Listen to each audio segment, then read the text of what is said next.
নারায়ণগঞ্জের ২৫০০ ডাকাতির প্রস্তুতিকালে গণপিটুনিতে এক ডাকাত নিহত হয়েছেন। এদিকে রূপগঞ্জ উপজেলায় ডিজিটাল প্রিন্ট এবং 3 পিস উৎপাদনকারী একটি কারখানায় দুর্ধর্ষ ডাকাতি হয়েছে।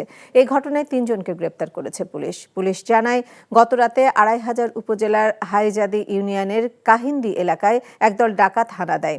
এ সময় এলাকাবাসী টের পেলে অন্যরা পালিয়ে গেলে এক ডাকাতকে আটক করে গণপিটুনি দেয় এলাকাবাসী।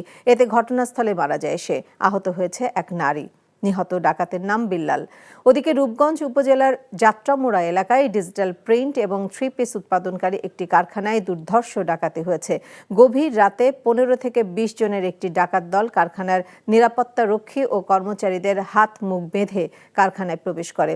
কারখানায় উৎপাদন করা 3 পিস, ডিজিটাল প্রিন্টিং মেশিনের যন্ত্রাংশ, কম্পিউটার এবং নগদ অর্থসহ কোটি টাকার মালামাল নিয়ে চলে যায়।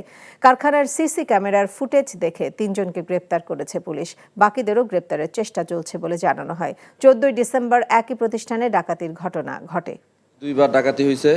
ডাকাতি হওয়ার পর আমাদের যারা কর্মচারী ছিল, সিকিউরিটি গার্ড ছিল, তাদের হাত পা বাইদা, মুখ বাইদা আমাদের ফ্যাক্টরি থেকে অনেক মালামাল, সামনের সিজন তো আমাদের অনেক মালামাল আমরা করছিলাম, যে সবগুলা মালামাল তারা নিয়ে গেছে।